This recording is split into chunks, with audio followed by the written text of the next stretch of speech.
বন্ধুরা, খুব ইন্টারেস্টিং দুটি খবর। প্রথমত, কেন এনসিপি বিএনপিকে ছেড়ে জামাত ইসলামের জোটে আসলো। এনসিপির কিন্তু বিএনপিতে যাওয়ার কথা ছিল, একেবারে সব কিছু কিন্তু চূড়ান্ত হয়ে গিয়েছিল। তারা বিএনপিতে যাবে, বিএনপির সাথে তারা ঘুটু করা শুরু করেছিল, যার কারণে কিন্তু জামাতকে তারা বিভিন্ন গালমন্দ করা শুরু করেছিল। জামাতকে স্বাধীনতা বিরোধী, রাজাকার ইত্যাদি কথা বলছিল না, মনে আছে না আপনাদের? নাহিদ ইসলাম থেকে শুরু করে প্রত্যেকেই একের পর এক, তাসনিম যারা, সামান্তা শারমিন, প্রত্যেকেই কিন্তু জামাতের বিপক্ষে খুব কঠোরভাবে গালমন্দ করছিল। সেই এনসিপি হঠাৎ করে কেন জামাতে চলে আসলো, এইটা আপনাদের জানার ইচ্ছা করে না? হ্যাঁ, এইটা একটা বিষয় বলবো, খুব ইন্টারেস্টিং। আর দ্বিতীয় যে বিষয়টি বলবো, জামাত ইসলাম মাহফুজ আলমের উপরে এমন একটা মার দিয়েছে মাহফুজকে, মাহফুজ কিয়ামত পর্যন্ত মনে রাখবে। সে যখন ক্ষমতায় ছিল তখন ভেবেছিল যে কি নাকি হনুরে, কাউকে কোনো পাত্তা দিত না, কাউকে থোড়াই কেয়ার করতো না।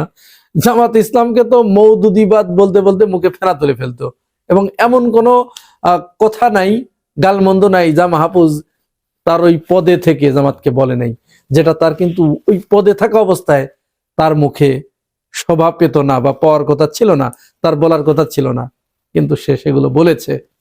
তো এই মাহফুজের উপরেও জামাত ইসলাম একটা প্রতিশোধ কিন্তু নিয়ে নিয়েছে ইতিমধ্যেই।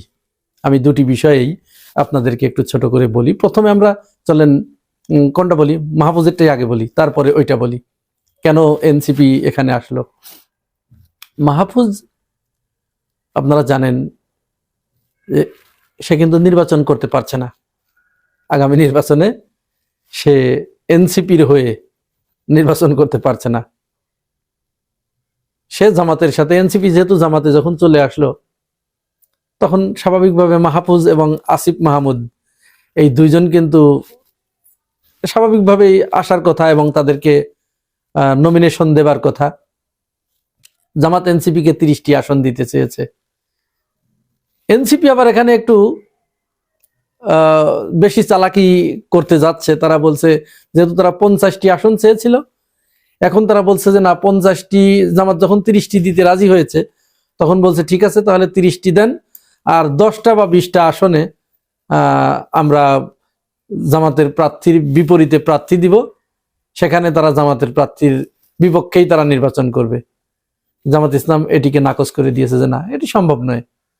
তাহলে আর জোট থেকে কি লাভ? সেখানে যদি এনসিপি প্রার্থী দেয় জামাতের প্রার্থীর বিপরীতে, তাহলে তো জামাতের যে প্রার্থীরা বসে যাচ্ছে, হাসি মুখে মেনে নিচ্ছে জোটের অন্যান্য সঙ্গীদের, তো তারাও তো তখন দাঁড়িয়ে যাবে। এটা তো তখন আর না করা যাবে না। সুতরাং এটা করলে জোট থাকবে না, এটা করা যাবে না। জামাত ইসলাম এটা নাকচ করে দিয়েছে। তো এনসিপির এই দাবি তোলাই উচিত হয় নাই। এটি শিশু সুলভ একটি কথা, এটি রাজনৈতিক প্রজ্ঞাপূর্ণ কোনো কথা নয়। এটা কখনো হওয়ার কথা, এটা হয় না। যাই হোক, তো মাহফুজ এবং আসিফের ব্যাপারে জামাতের কথা যে ওইটা তো হবেই না, বরং আসিফ এবং মাহফুজ যদি এনসিপিতে আসে তাহলে এদের সাথে আমরা জোট করব না, এদেরকে আমরা নিব না। কেন নিব না? আসিফের কি দোষ?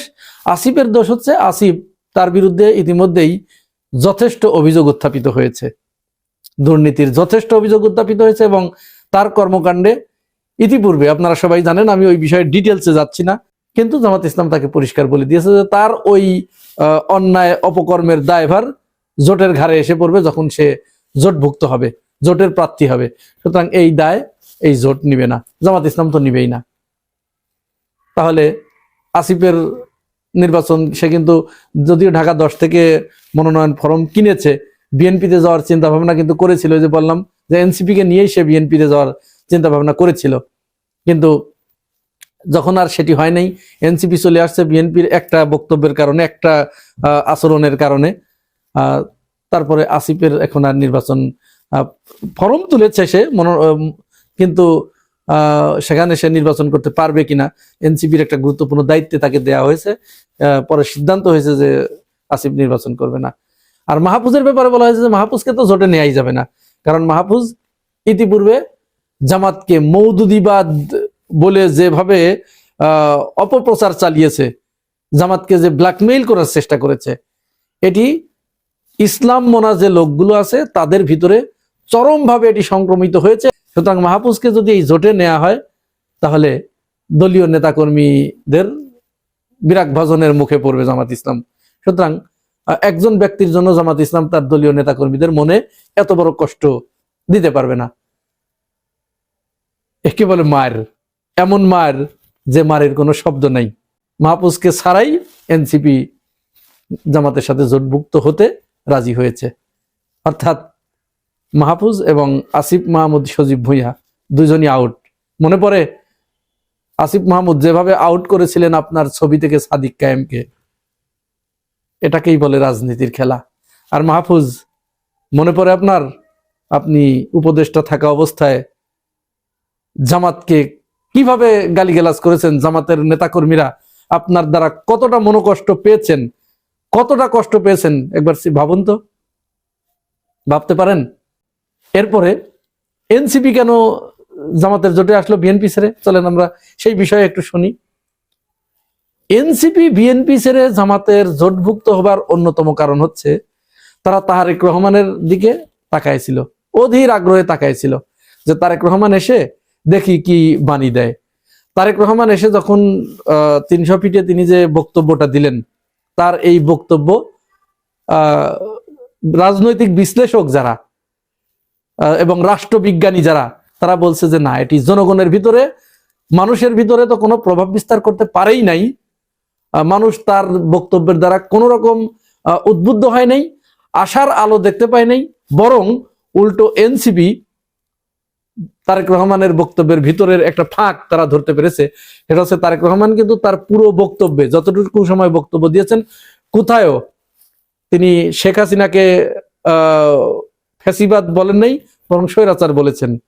শেখ হাসিনাকে কিভাবে বিচার করবেন এই কথা কোথায়ও বলেন নাই, তিনি শুধু গুম খুনের কথা বলেছেন। কিন্তু গুম খুনের বিচার কে করেছে, কারা করেছে, বিচার কিভাবে হবে, এই কথাগুলো, এই রূপরেখা তিনি দেন নাই। উল্টা তিনি এমন একটি শব্দ উচ্চারণ করেছেন, দেখেন শব্দের কি মারপ্যাচ, এমন একটি শব্দ তিনি উচ্চারণ করেছেন, বলেছেন আমরা মানুষের নিরাপত্তা বিধান করতে চাই। এই যে নিরাপত্তা, এই নিরাপত্তা শব্দটার ব্যাখ্যা যদি আপনারা একটু জানতে চান, তাহলে নিরাপত্তা বলতে কি? প্রত্যেককে নিরাপত্তা দেয়া, অর্থাৎ আওয়ামী লীগের যে অপকর্ম করেছে আওয়ামী লীগ এবং তার দোসরেরা, তাদের নিরাপত্তা দেয়া, দায় মুক্তি দেয়া। নিরাপত্তা মানে কাউরে কিছু বলা যাবে না, কারো বিচার করা যাবে না, যে যা করেছে সবাইকে খালাস করে দিলাম, আমি মানুষের নিরাপত্তা বিধান করলাম। সেনাবাহিনীর ভিতরে যে গুটি কয়েক, পুরো সেনাবাহিনী না কিন্তু, বুঝবেন ভালো করে, সেনাবাহিনী কিন্তু আমাদের গর্বের সম্পদ, এইটাকে কোনো মতো অবস্থায় বিতর্কিত হতে দেয়া যাবে না। এই সেনাবাহিনীর ভিতরে গুটি কয়েক যে কালপ্রিট ছিল, এই কালপ্রিটদের বিচার করতে হবে। তো তার সে রূপরেখাও নাই, তিনি তাদেরও নিরাপত্তা দিবেন, আওয়ামী লীগকে নিরাপত্তা দিবেন, এ আওয়ামী লীগের এ দেশীয় যত দোসর আছে তাদেরও নিরাপত্তা দিবেন, আবার ভারতকেও নিরাপত্তার সাথে তাদের সমস্ত কাজকর্ম এখানে করতে দিবেন। এইটা হচ্ছে নিরাপত্তার অর্থ। তো এটা তো আমরা না বুঝলেও এই তরুণ ছেলেপেলে যারা রাজনীতিতে আসছে, এতটুকু তারা বুঝতে পেরেছে। তাদের রাজনৈতিক পুরা পারঙ্গমতা না আসলেও, ম্যাচিউরিটি না আসলেও, এতটুকু তারা বুঝতে পেরেছে, এতটুকু বোঝার মতো ম্যাচিউরিটি তাদের এসেছে যে তারেক রহমান এখানে কি বোঝাতে চাইল। এইখান থেকেই মূলত এনসিপি হতাশ হয়েছে যে তাহলে আমরা জুলাই গণ অভ্যুত্থান ঘটেছে যে আকাঙ্ক্ষা নিয়ে তারেক রহমান সেখান থেকে সরে এসেছে, তার বক্তব্যের ভিতরে এটার কোনো কিছু নাই। এমনকি সংস্কারের ব্যাপারেও তারেক রহমানের ওই পুরো বক্তব্যে কোনো কথা নাই, শুনছেন আপনারা? সংস্কারের ব্যাপারেও কিন্তু কোনো দিক নির্দেশনা নাই, তিনি সংস্কারও করবেন না। তিনি শুধু একটি নির্বাচন চান এবং সেই নির্বাচনে তিনি প্রধানমন্ত্রী হবেন এবং প্রধানমন্ত্রী হয়ে সবাইকে তিনি নিরাপত্তা দান করবেন, ওইভাবে নিরাপত্তা।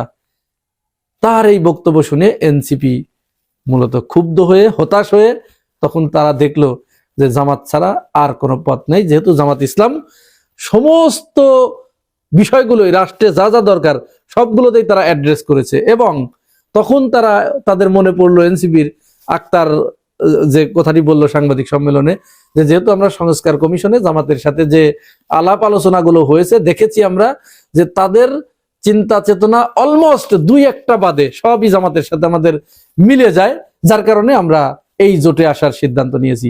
বুঝতে পেরেছেন তো মায়ের কোথা থেকে কোথায়? তার মানে তারা তাকিয়েছিল তারেক রহমানের দিকে, যখন তারেক রহমানের কাছে তারা হতাশ হয়েছে তখন কিন্তু তারা এইখানে এসে এবং বক্তব্যের ভিতরে কিন্তু সেটি পরিষ্কার করে বলে দিয়েছে।